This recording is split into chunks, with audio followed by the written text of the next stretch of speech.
शुरू करते हैं यूपी के जौनपुर का, जहां पर सीएम योगी आदित्यनाथ संबोधित कर रहे हैं।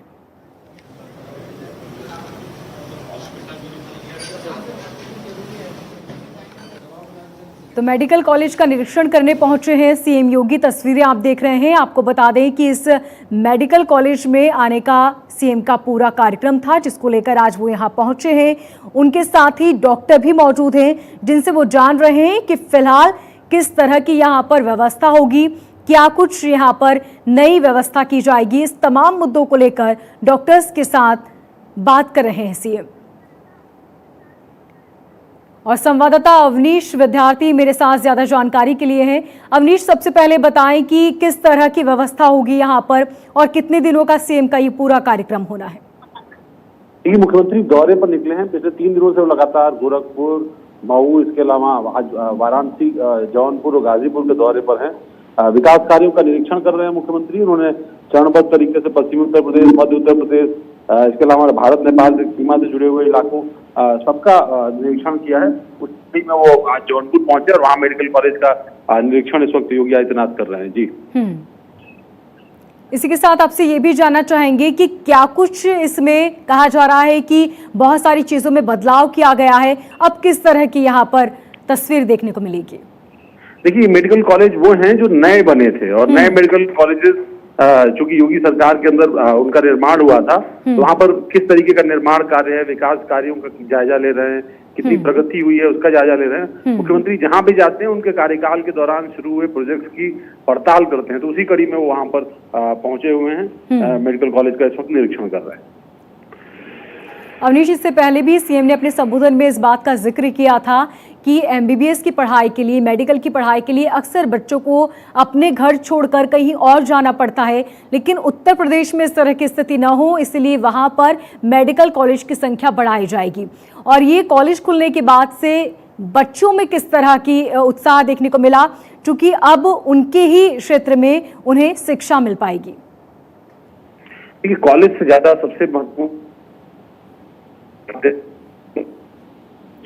को शिक्षित कर पाते हैं, उनको भर्ती कर पाते हैं। तमाम अस्पतालों का निर्माण हुआ है सरकार द्वारा, उनमें जो स्टाफ की कमी होती है वो पूरी हो पाती है। लेकिन उससे ज्यादा जरूरी होता है इलाज, और स्थानीय स्तर पर इलाज के लिए मेडिकल कॉलेज एक बड़ा डेस्टिनेशन माना जाता है। वहाँ हर तरह की बीमारी के डॉक्टर होते हैं, हर तरह की बीमारी का अध्ययन होता है। लिहाजा मेडिकल कॉलेजेस की स्थापना की बात कही गई थी। यूपी सरकार का ये लक्ष्य था कि प्रदेश के हर जिला मुख्यालय पर एक मेडिकल कॉलेज हो। इसीलिए तमाम सारी जगहों पर मेडिकल कॉलेज की स्थापना की गई। जहां मुश्किल हुई वहां जिला अस्पतालों को मेडिकल कॉलेज में तब्दील किया गया। जौनपुर भी उसी में से एक है, जहां पर इस वक्त मुख्यमंत्री निरीक्षण कर रहे हैं। और कोशिश यही है कि चिकित्सा के लिए, खासतौर पर चिकित्सा स्वास्थ्य, हमने देखा कि कोविड के दौर में कितनी मुश्किलों का सामना करना पड़ा। यहाँ ऑक्सीजन प्लांट है, मुख्यमंत्री उसका भी निरीक्षण करेंगे। और ऑक्सीजन प्लांट जिसके माध्यम से जो है पोषित ऑक्सीजन जो है वो स्वयं से ही मेडिकल कॉलेज अपने ही रिसोर्सेज से हासिल कर सकता है। जो उसकी आवश्यकता है उसके लिए कहीं बाहर से उसको हायर करने की जरूरत नहीं है। ये तमाम सारी सुविधाएं हैं जिनका निरीक्षण इस वक्त मुख्यमंत्री कर रहे हैं। जी बिल्कुल अवनीश, और तस्वीरों में भी हम देख रहे हैं कि किस तरह उन्होंने पहले क्लासों में जाकर बच्चों से मुलाकात की, डॉक्टरों से बातचीत की, और छोटे छोटे बच्चे जिनसे वहां पर सीएम मुलाकात कर रहे हैं और साथ ही जान रहे हैं कि बच्चों को कौन से क्षेत्र में ज्यादा रुचि है। जी हाँ, बिल्कुल बिल्कुल, मुख्यमंत्री की दिलचस्पी भी है और बच्चों के साथ उनकी तस्वीरें अक्सर सामने आती हैं। जैसे कोई सार्वजनिक कार्यक्रम हो तो छोटे बच्चों के साथ भी, युवाओं के साथ भी वो लगातार संवाद स्थापित करते हैं। आज भी वो संवाद स्थापित करेंगे तमाम सारे युवा छात्रों से, जो नवयुवक हैं, जो चिकित्सा क्षेत्र में काम करने जा रहे हैं, चाहे पैरा मेडिकल स्टाफ हो, मेडिकल स्टाफ हो, डॉक्टर्स हो। ठीक अवनीश, आप बने रहिएगा, आपसे लगातार जानकारी लेते रहेंगे। और सीएम योगी आदित्यनाथ आज जौनपुर दौरे पर पहुंचे हैं। इस दौरान सीएम योगी ने भ्रष्टाचार पर कड़ा प्रहार किया। उन्होंने कहा कि भ्रष्टाचारियों को बख्शा नहीं जाएगा, उनकी संपत्तियां जब्त की जाएगी। ये बड़ी जानकारी आप तक पहुंचा रहे हैं, जहां पर सीएम योगी ने सख्त लहजे में कहा है कि भ्रष्टाचारियों को कतई बर्दाश्त नहीं किया जाएगा, बख्शा नहीं जाएगा और उनकी संपत्तियां जब्त होगी।